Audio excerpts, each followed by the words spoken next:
নমস্কার বন্ধুরা, নতুন রেসিপিতে আপনাদের স্বাগত। আজকে আমি আবার একটা অন্যরকম রেসিপি নিয়ে এসেছি। আজকে ঈদ উপলক্ষে আমার এক ভাই এই যে লাচ্চা দিয়ে গেছিল, তাদেরই জন্য এই রেসিপিটা আজকে আমি লাচ্চা করে দেখাবো। তার জন্য আমি নিয়ে নিয়েছি এই যে 1 কেজি গরুর দুধ, 200 আমুল দুধ আছে, চিনি, কাস্টার্ড পাউডার, কিশমিশ, নুন, ঘি, এলাচ, তেজপাতা। প্রথমে আমি কড়াই একটু জল দিয়ে দেবো,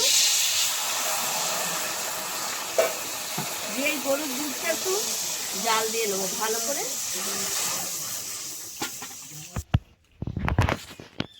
দেখুন বন্ধুরা, এই দুধটা একটু গরম হলে এই আমুল দুধটা দিয়ে দেবো, তা নাহলে ডেলা পাকিয়ে যাবে। আর এই লাচ্চাটা ভাজাই থাকে, এর জন্য এটা ভাজার কোনো প্রয়োজন নেই। এটা দু রকমের লাচ্চা আছে, একটা যে দুধের আর একটা হচ্ছে ফলের। দুধ ফল একসঙ্গে দেবো, তো ফ্লেভারটা অন্যরকম আসবে আর খেতেও ভালো লাগবে। এবার আমি আমুল দুধটা অল্প অল্প করে দিয়ে দেবো, তাতে থাকবে। দুধের মধ্যে এবার আমি আমুলটা দিয়ে গুলে নিয়েছি গরুর দুধের সঙ্গে। এবার আমি দিয়ে দেবো তেজপাতা, 2টো এলাচ ফাটিয়ে নিয়েছি দিয়ে দেবো, আর এবার চিনি দেবো, দিয়ে দুধটাকে ভালো করে ফুটিয়ে নেব।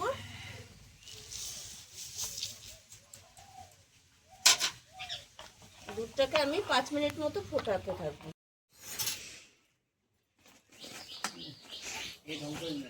দেখুন বন্ধুরা, দুধটা 5 মিনিট ধরে ফুটেছে আর অনেকটা কমে গেছে, অনেকটা ঘন হয়ে গেছে। এবার আমি যেটা দেবো সেটা একটু নুন দেবো, তাহলে খেতে ভালো লাগবে। অল্প করে দেবো, আর নুন দিলে তার স্বাদটাই অন্যরকম হয়ে যায়।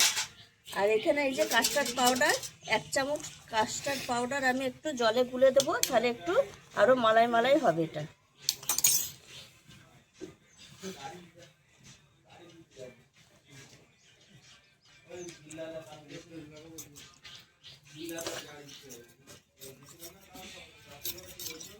এই দেখুন বন্ধুরা, কাস্টার্ড পাউডারটা গুলে এবার দিয়ে দেবো,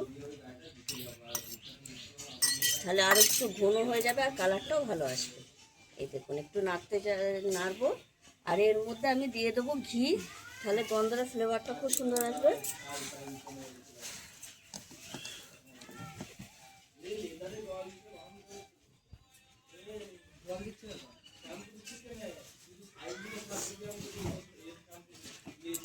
এবার আমি লাচ্চাটা দিয়ে দেবো।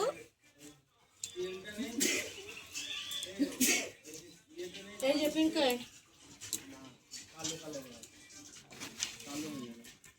সব লাচ্চাটা দিয়ে দেবো, এবার নামিয়ে দেবো।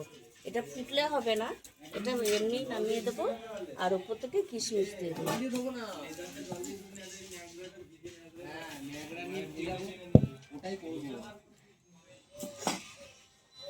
এটা যত ঠান্ডা হবে তত ঘন হয়ে যাবে। উপর থেকে আমি দেবো এই যে কিশমিশ ছড়িয়ে দেবো, খেতে ভালো লাগবে, দেখতেও ভালো লাগবে। একটু ঘি দিয়ে দিচ্ছি, ঘি দিলে একটা সুন্দর গন্ধ আসবে। বন্ধুরা, আপনারা এইভাবে একবার লাচ্চাটা বানিয়ে খাবেন, খুব ভালো লাগবে। লাচ্চা সিমুই যেটাই বলবেন সেটা বানিয়ে খাবেন, খুব ভালো লাগবে। আর আমি যেভাবে রেসিপিটা করেছি এইভাবে একবার করে খেয়ে কমেন্টে জানাবেন কেমন হয়েছিল, অবশ্যই ভালো হবে। আর আমার এই রেসিপিটি যদি আপনাদের ভালো লেগে থাকে তাহলে লাইক করবেন, শেয়ার করবেন, সাবস্ক্রাইব করবেন। আবার দেখাবে আগামী ভিডিও।